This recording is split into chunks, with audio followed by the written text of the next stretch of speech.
Hi, I'm John Stevenson, and we're going to be looking at the parables of Jesus in our continuing study of the life of Christ. The purpose of parables, something we've perhaps talked about in an earlier class, parables serve to illustrate truth. Sometimes they serve as illustrations. They also sometimes conceal truth, where Jesus will, especially when he's speaking to an unbelieving audience, a skeptical audience, he'll give his teaching in such a way that his people will get the truth and others will not. So sometimes instead of illustrating, sometimes they conceal truth.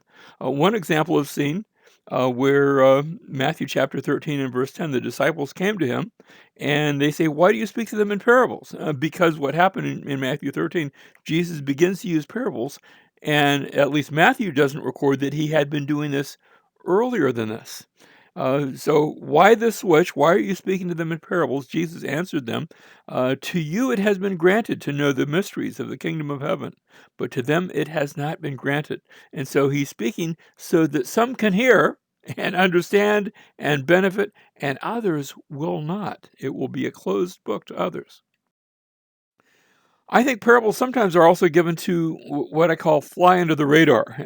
That is, they are to get you to make a judgment call, a value judgment, before you realize you have just passed judgment upon yourself. And this happens both in the parables of Jesus. It happens, I think, of the classic example in the Old Testament where David had sinned greatly, and Nathan the prophet comes and tells him a story. Doesn't tell him it's a parable, a story about a man who had one lamb and a rich neighbor who had a whole like flocks and flocks and flocks, and how the rich neighbor had taken the one man's lamb and had killed it, even though it was sort of a family pet. Uh, and David is just so angry when, of course, remember David had been a shepherd when he was younger. He's so angry at this, and he says, "That rich man ought to die." And Nathan says, "You're the man. You just passed judgment on yourself." Now, interpreting parables, and I'm taking this from Mark Ross's book, Four Portraits, One Jesus. He suggests first we have to always note the context. Now, this is true in interpreting anything. In anything, we always look at what does the context, what leads up to it, what's before, what's after. So always look at the immediate context of the immediate passage, but also of the ministry of Jesus. Is there sort of a pivot that's taking place? As I said in Matthew's gospel, Jesus has not been giving parables, and then something happens in Matthew 12, and suddenly in Matthew 13, he's switched to parables, and they are parables that are meant to hide truth. Well, you have to go back to Matthew 12 and see what was it that took place that brought about this change, and something very significant took place back there. I'll let you look it up and see the action of those that were antagonistic to Jesus and what had they said, what had they done that brought about this change.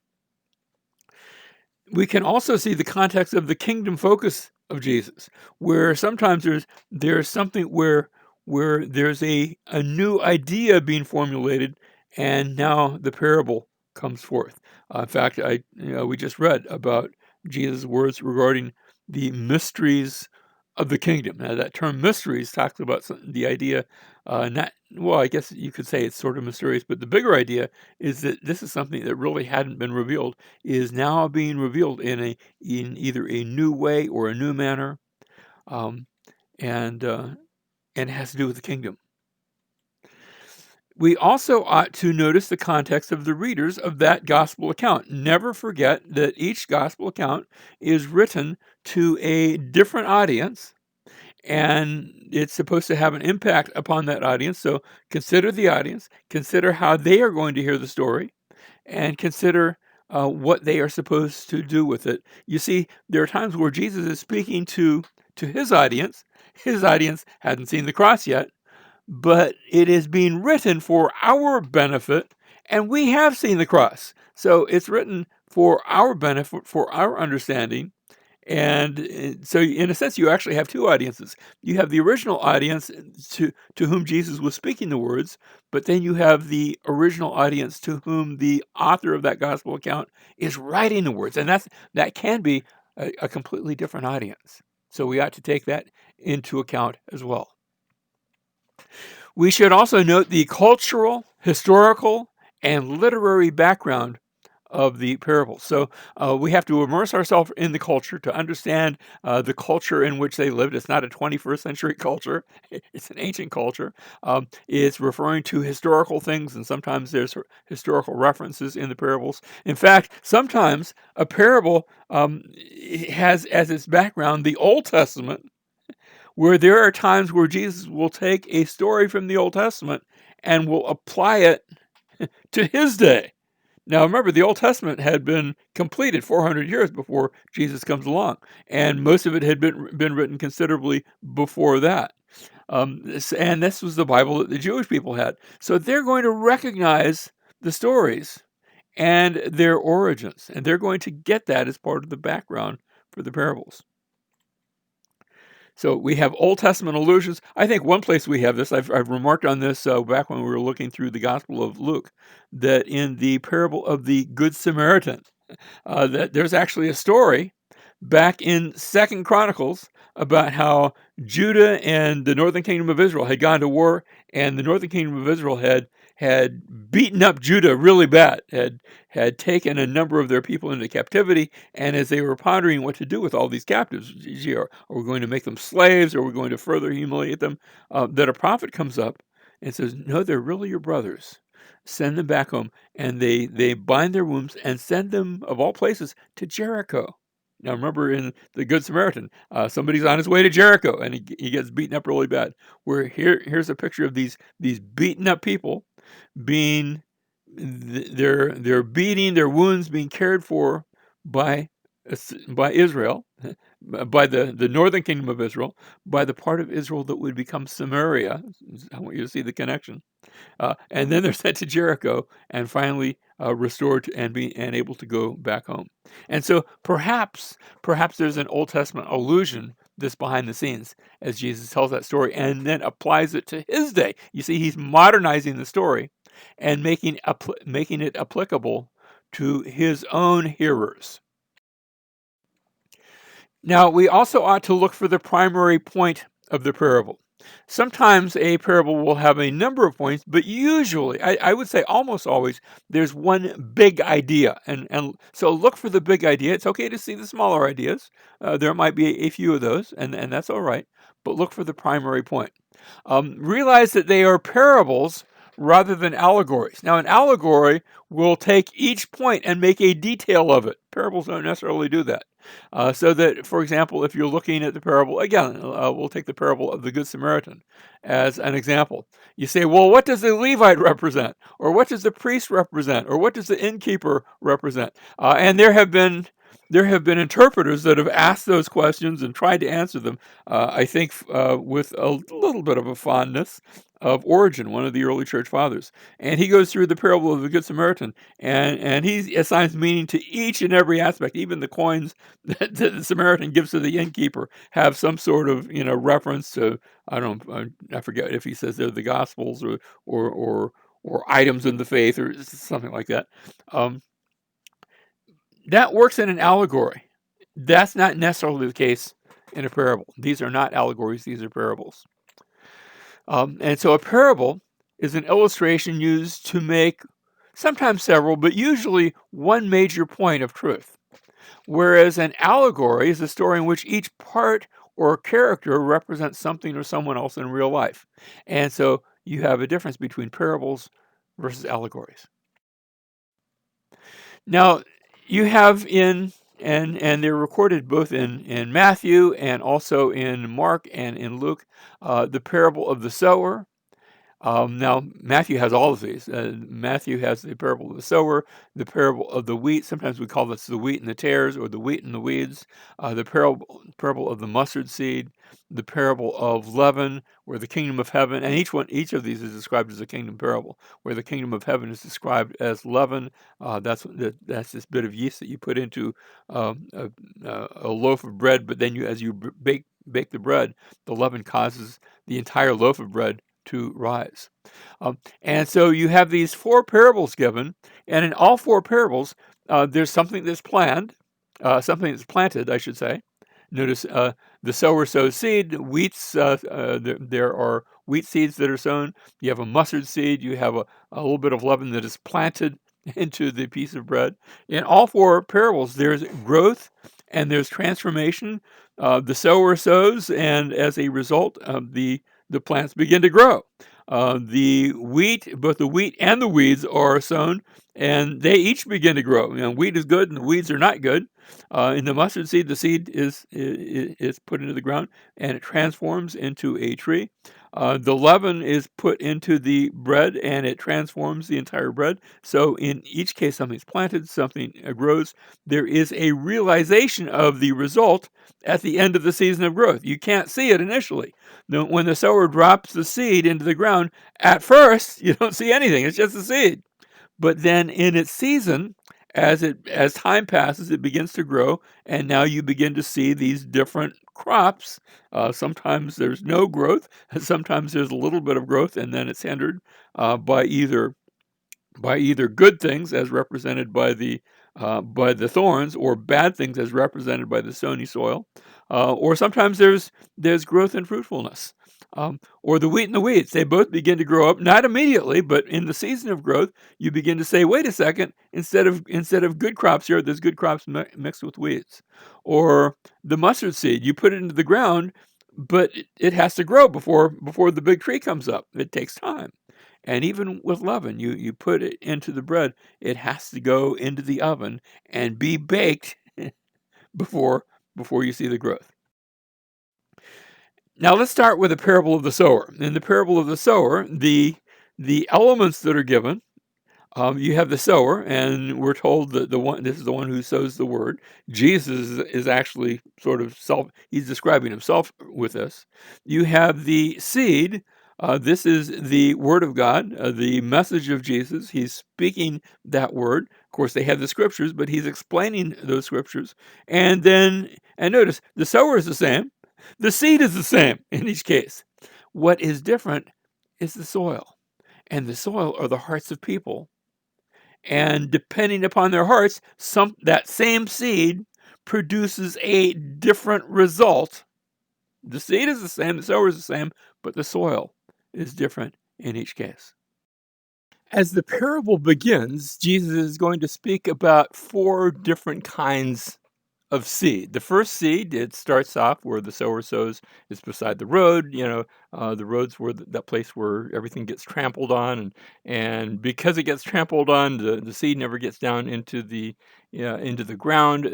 When it grows, there's no roots, and the birds come along and say, "Oh, look, bird seed," and they eat it up, and the first seed comes to naught. The second seed is on rocky ground where it begins to grow, but it's rocky, and even though there's roots there that dig in, they don't go very deep because of the rocky ground, and it's scorched by the sun. It hasn't been plowed, and so the sun comes up, and the sun, especially in the growing season, can be a little harsh there in Israel, and so the plant, instead of growing, it dies. The third seed also is going to die, but for a different reason. It's among thorns, because there's other things that have deeper roots, and the thorns grow up with the wheat, and the wheat is choked by the thorns. And it's only the fourth seed that's on the good ground that the roots bring growth, and it produces fruit, and everything's good. Now notice on each one, with the first seed, it comes up and there's no life. So that's the picture of somebody who hears the gospel, and it goes in one ear and out the other. There's no change. Nothing happens. It's as if the seed hadn't been there at all. It's as if the word had not been preached at all.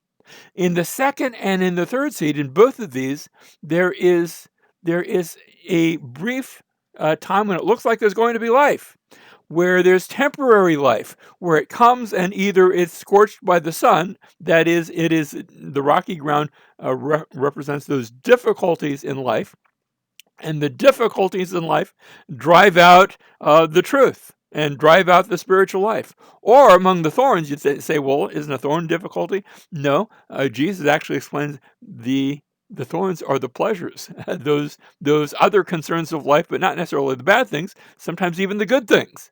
So you can be pulled aside by bad things in life, by tragedies in life, or you can be pulled aside by good things in life. And in both cases, there's temporary life but then after a while, which looks like spiritual life just vanishes and it dies. And there's no permanent growth. And it's only in the fourth seed, the good ground, where you have the fruitful life, where it grows up and bears fruit, and that's all good. Now, think about this, because Matthew is writing the story with a Jewish audience in mind. Are they exhibiting temporary life, or are they exhibiting a fruitful life? Or, probably his readers, if they're reading it, if they're listening to it, they're probably thinking, well, I'm not the no life, but is this only temporary? Am I going to be pulled away from the bad times, or even by the good times? Or will I endure to the end? Next, we have the parable of the wheat and the tares. In the parable of the wheat and the tares, we have a farmer who he has his servants go out and they sow the seed, and everything is good. But then while they are sleeping that night, he has an enemy that maybe lives nearby or comes along, and he sows seed too. But this seed is weeds. So you have weeds mixed, or tares or weeds, different word for the same thing. The weeds that are mixed with the wheat. But it is not evident until they begin to grow up. And so notice Jesus explains the parable. This is in Matthew chapter 13. His explanation, the parable is given earlier. The parable is given in verses 24 through 30, but then down in verse 36, after the crowds had left, then the disciples come and say, can you explain that one? And Jesus does. So Matthew 13, verse 37 through 43, he goes on to explain how the sower, the one who sows the good seed, is the Son of Man. In other words, he's the sower. And the field, he says, is the world, verse 38. And as for the good seed, these are the sons of the kingdom. And the weeds, the tares, these are the sons of the evil one. Each one has their own results, their own, can I call it this way, their own sons. And the enemy who destroyed them is the devil. And the harvest is the end of the age. And what happens in the story, the servants come and they say, should we pull up the weeds? And the owner of the farm says, no, don't pull up the weeds, because if you pull up the weeds, by mistake, you might pull up some of the good fruit as well. Let them grow up together. And at the end of the age, at the harvest, and this is how he says it by way of explanation, then there will be an accounting. So he says, the Son of Man will send forth his angels. This is verse 41, Matthew 13, 41. The Son of Man will send forth his angels, and they will gather out of his kingdom all stumbling blocks and those who commit lawlessness, in other words, the weeds, and will throw them into the furnace of fire. And in that place there will be weeping and gnashing of teeth. And then the righteous will shine forth as the sun in the kingdom of their Father. And then Matthew adds this phrase. I think this is Matthew speaking, not necessarily Jesus, although it could be both. He who has ears to hear, let him hear. In other words, this is a little tough to understand, because I'm describing the course of this world. Now, notice, both are to grow together. They're going to be separated at the harvest, and the tares, the sons of the evil one, will be taken out and burned. And Jesus is giving his eschatology, that there's going to be in the kingdom both good and not so good. There's going to be his followers and those that aren't his followers, but then there's coming a harvest. The judgment at the end of days, when he comes and he separates between the two. And that which are the weeds, the tares, that which are the sons of the evil one, they will be taken out and burned. Verse 31, he presented another parable to them, saying, the kingdom of heaven, now these are a bit shorter, the kingdom of heaven is like a mustard seed, which a man took and sowed in his field, and this is smaller than all other seeds, but when it is full grown, it is larger than the garden plants and becomes a tree, so that the birds of the air come and nest in its branches. A rather short parable. Notice the key element is a mustard seed. And you say, well, what do the birds represent? I think they just represent birds. Although you have to know that when you hear that phrase about the birds of the air will come and nest in its branches, you're supposed to say, wait a minute, I've heard that expression before. I've heard that from way back in the book of Ezekiel. Back, I think it's Ezekiel. Let me see. Um, Ezekiel 31. I think you find that expression. Seems to me, I also seem to recall it in Isaiah. That as and there it's describing Israel is going to grow really big, so that the birds of the air come and nest in its branches. But here, notice instead of saying Israel, he says this is the kingdom of heaven, which in a sense fulfills that which is supposed to be Israel. Can I call it this way? It's the spiritual Israel. It's the newer Israel. It's the reborn Israel. It's the Israel that has taken on all sorts of new characteristics, which were supposed to be in the old Israel, but frankly, some of those were a bit lacking. And so, like a mustard seed, now think about how Jesus is speaking these words to a handful of disciples. How do we start? How do we start this current age? We start with 11 disciples in an upper room, and grows to fill the entire world. Do you understand that today, at least of that which is spoken, that Christianity claims to be, there are more Christians in the world than any other single religion today. Now, is that a fulfillment? I think that perhaps it is. Is what's going to happen in the future? I don't know. We'll see. But it started very small, and the kingdom has grown to be very big. Start small, ends big, the parable of the mustard seed. Here's that reference that we referenced. That reference in Ezekiel. I said Ezekiel chapter 17. Excuse me. And there is a riddle of the parable of the house of Israel, where he says, "On the high mountain of Israel, I will plant it." That is, I'm going to plant my people, my nation, my kingdom, that it may bring forth boughs and bear fruit and become a stately cedar. And here's the phrase that's taken right out of this prophecy, and Jesus quotes this, "And birds of every kind will nest under it, and they will nest in the shade of its branches." So from a little tiny seed comes this sprout, and think about that term sprout. Usually we translate it branch in the Old Testament, where the branch of the Lord comes up from this the picture is of a great tree that's been cut down, and from the stump comes forth a sprout, a twig, that grows up into a big tree. And here he says, I'm going to plant it, and it's going to become so big that birds of every kind will nest under it. Could it be that when we look at the birds, yes, they're just birds, but could it be that Gentiles are the birds? That it's a hint that this nation is going to get so big, it's going to include all the peoples of the world.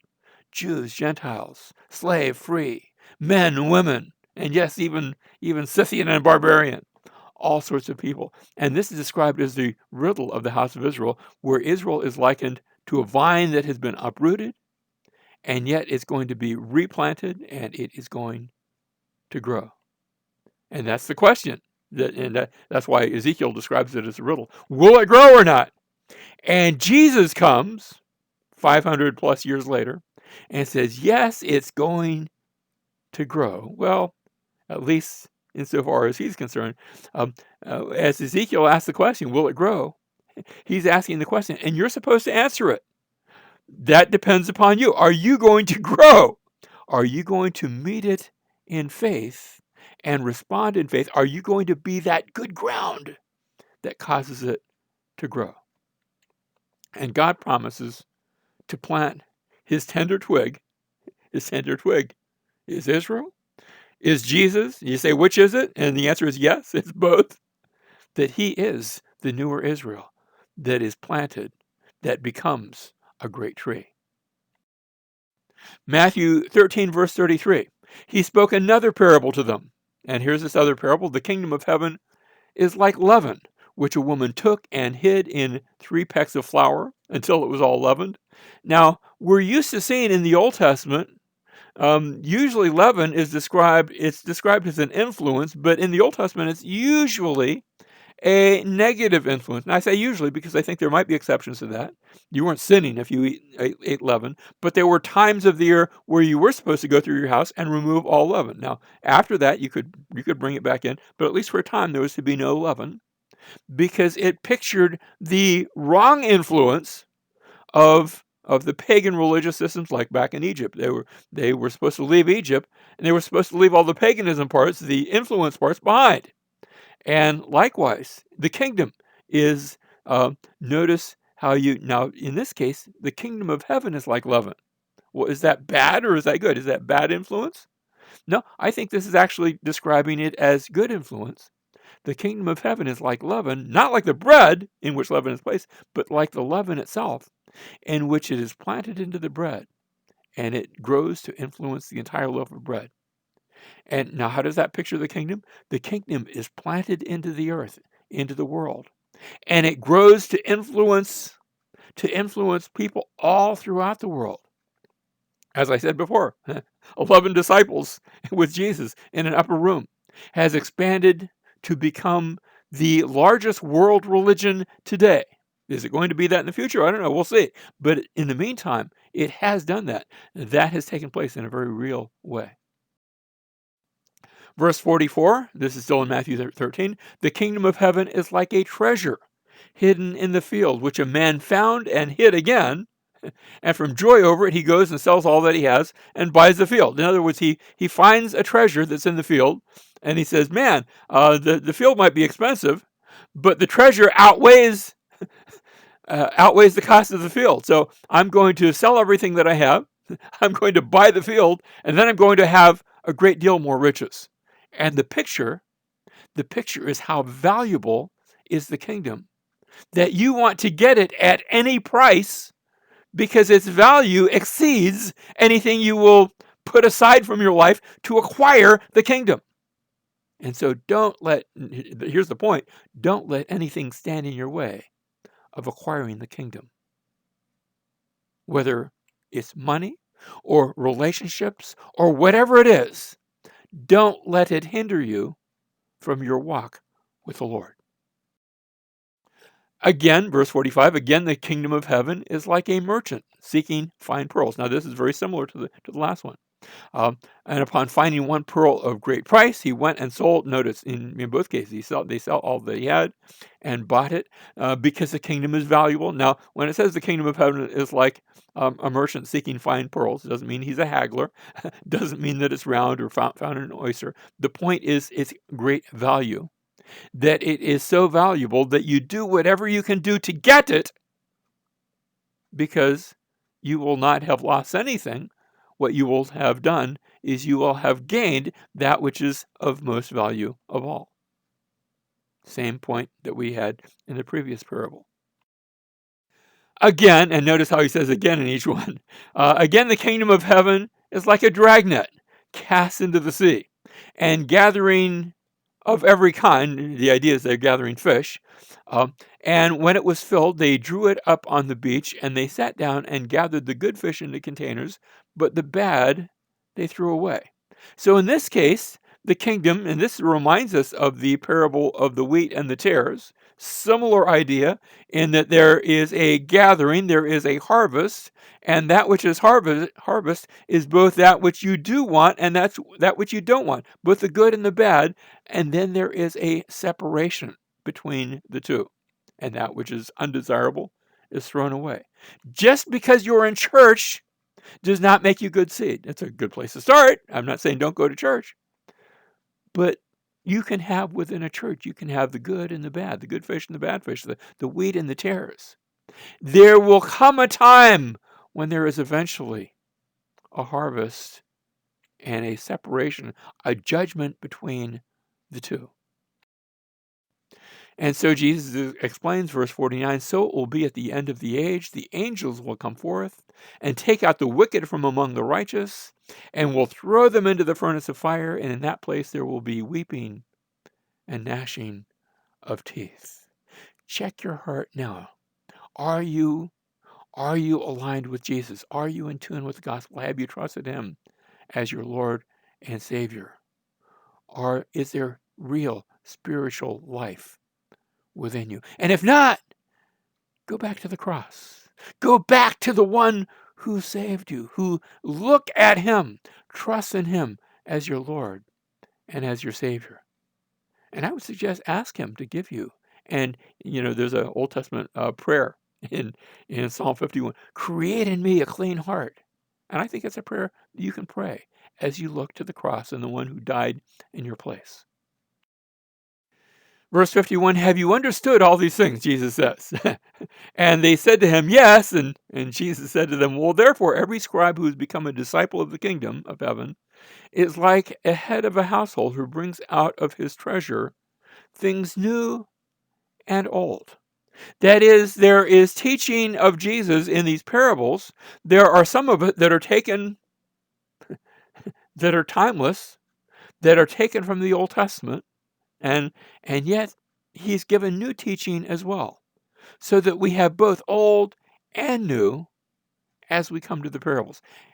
Hear the old, hear the new, put them together that you might find this treasure. Now, in closing, I want to cite some of the principles that are given in Alex Ulrich's book, Principles for Oral Narrative Research. His principles are not just about parables, but they are about oral traditions.